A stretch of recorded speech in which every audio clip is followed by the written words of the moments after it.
મિત્રો આજે આપણે વાત કરવી છે સોનામાં, ચાંદીમાં કે પછી શેર બજારમાં વળતર સારું ક્યાં મળે છે. લોંગ ટર્મની જો વાત કરીએ તો સોનામાં વળતર કેટલું મળ્યું છે, ચાંદીમાં કેટલું વળતર મળ્યું છે અને શેર બજારમાં કેટલું વળતર મળ્યું છે. તો જે રીતે આપણે 25 વર્ષના ઐતિહાસિક જો આંકડાઓ જોઈએ તો સોનાએ પણ ખૂબ જ સારું રિટર્ન આપ્યું છે, શેર બજારની કમ્પેરિઝનમાં ખૂબ સારું રિટર્ન આપ્યું છે, ચાંદીએ પણ સારું એવું રિટર્ન આપ્યું છે અને શેર બજારે પણ સારું એવું રિટર્ન આપ્યું છે. સોના ચાંદીમાં જ જો વાત કરીએ તો સોનાએ 2000ની સાલમાં 4500 આસપાસ ભાવ હતો, જે 2005માં 7000 આસપાસ આવ્યો, એટલે કે 63% જેવું રિટર્ન પહેલાં 5 વર્ષમાં 2000થી 2005માં સોનાએ આપ્યું. 5થી લઈને 10 સુધીની વાત કરીએ તો 7000 વાળું સોનું 2010માં 18500 આસપાસ ટ્રેડ થતું હતું, જેમાં 190%નો જમ્પ આવ્યો હતો, એટલે કે સોનાએ 5 વર્ષમાં ખૂબ સારું રિટર્ન 2005થી 2010માં આપ્યું હતું. 2010થી લઈને 15ની વાત કરીએ તો સોનું 18500 વાળું 26500 આસપાસ ટ્રેડ થતું હતું, એટલે કે 5 વર્ષમાં પણ આશરે 70% સોનાએ ઉછાળો બતાવ્યો હતો. 15થી લઈને 20ની વાત કરીએ કે 2015થી 2020 સુધીમાં 26000 વાળું સોનું 48000 આસપાસ ટ્રેડ થતું જોવા મળતું હતું, એટલે કે 82% આસપાસનો ઉછાળો ત્યારે પણ જોવા મળ્યો હતો.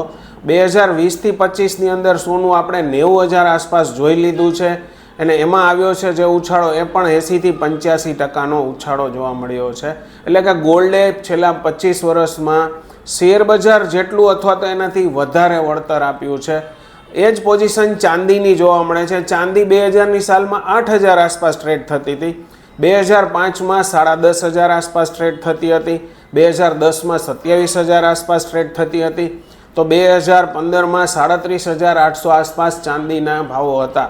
એટલે કે 5 વર્ષમાં 10થી 15 ગણીએ તો 2010થી 15 સુધીમાં 28%નો ભાવ વધારો ચાંદીમાં પણ જોવા મળ્યો હતો. 2020થી 25ની વાત કરીએ તો 2020માં ચાંદી 63000 હતી, જે 25માં 96000 સુધી જઈ આવી, એટલે કે 66%નો ઉછાળો જોવા મળ્યો હતો. એટલે ચાંદીએ પણ સારું એવું રિટર્ન આપ્યું છે. સામે સેન્સેક્સની જો વાત કરીએ તો સેન્સેક્સ 2000ની સાલમાં 5000 હતો, જે 2005માં 6500 થયો, એટલે કે આશરે 28થી 30%નો વધારો સેન્સેક્સમાં જોવા મળ્યો હતો. 2005થી 10ની વાત કરીએ તો સેન્સેક્સ 6500 વાળો 17500 સુધી પહોંચ્યો હતો, જે 173%નું તોતિંગ રિટર્ન શેર બજારે આપ્યું હતું, સેન્સેક્સ આપ્યું હતું.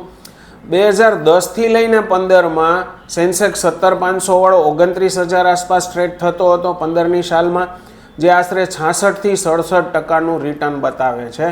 2015થી 20માં 29000 વાળું સેન્સેક્સ 41-42000 આસપાસ ટ્રેડ થતો હતો, જે 42%નો ઉછાળો બતાવે છે. 2020થી 25ની વાત કરીએ તો 42000 વાળો સેન્સેક્સ 75000 અત્યારે પણ જોવા મળે છે. એક તબક્કે તો આનાથી પણ ઘણો બધો વધારે હતો, એટલે 80થી 90%નો ઉછાળો છેલ્લા 5 વર્ષમાં સેન્સેક્સ આપ્યો છે. ઓવરઓલ જોવા જઈએ તો ત્રણેય સારું એવું રિટર્ન આપ્યું છે, પરંતુ સેન્સેક્સમાં એવું છે કે જો તમે કોઈ પણ શેરો ખરીદ્યા હોય તો એમાં એવું પણ બને કે સેન્સેક્સ વધ્યો હોય અને આપણા શેરો ઘટ્યા હોય, જ્યારે સોના ચાંદીમાં આ સ્થિતિ નથી થતી. સોનું એકવાર લીધું પછી એનો ભાવ વધવાનો જ છે, ઘટતો નથી. એટલે અત્યારે તો સોના અને સેન્સેક્સની જે હરીફાઈ હતી એમાં સોનું થોડુંક આગળ નીકળ્યું છે અને સોનામાં ખૂબ સારું એવું રિટર્ન જોવા મળ્યું છે. ચાંદી કરતાં પણ વધુ સોનામાં રિટર્ન મળ્યું છે. સેન્સેક્સની જો વાત કરીએ ને તો જે 2000માં 5000 સેન્સેક્સ હતો ને એ 2025માં આશરે 15 ગણાનો ઉછાળો જોવા મળી રહ્યો છે, જ્યારે સોનામાં તો આશરે 20 ગણું રિટર્ન 2000થી 2025ની સાલમાં મળ્યું છે. સિલ્વરે 12 ગણાનો ઉછાળો આપ્યો છે, એટલે કે સિલ્વર જે 2000માં 8000 હતું 2000ની સાલમાં, એ 2025ની સાલમાં 96000 થયું છે. એટલે કે છેલ્લા 25 વર્ષમાં સેન્સેક્સ 15 ગણો, સોનું 20 ગણું અને સિલ્વર 12 ગણું વધ્યું છે. આ જે આંકડાઓ છે એ 2000થી લઈને 2025 સુધીના છે. તમે ઓવરઓલ ઐતિહાસિક ફિગર જોઈ શકશો.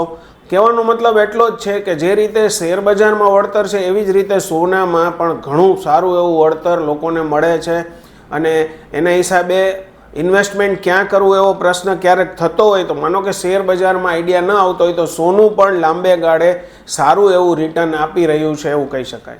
સોનું ખરીદવાનો આગ્રહ એટલે રાખવાનો હોય છે કે દાખલા તરીકે તમે સોનું ખરીદ્યું તો એ ઝડપથી તમે વેચશો નહીં, કેમ કે સોના સાથે તમારી લાગણીઓ જોડાયેલી છે.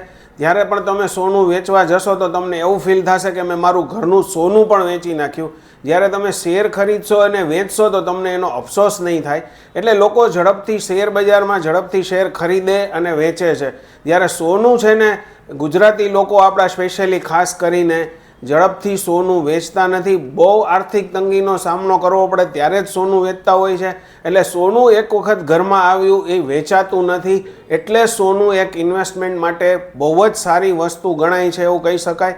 સોનું જો તમે ખરીદશો તો ખૂબ જ તમારે પૈસાની જરૂર હશે ત્યારે જ વેચશો, ત્યાર પહેલાં સોનું નહીં વેચો. તમારા કોઈ પણ ફેમિલી મેમ્બર પણ તમને સોનું વેચવા માટે ક્યારેય એવું પ્રોત્સાહિત નહીં કરે અને સોનું વેચશો તો એને રોકવાનો પ્રયત્ન કરશે. થોડી ઘણી કોઈ પણ આગળ પાછળ કરીને પણ મેળ કરીને પણ તમે સોનું નહીં વેચો.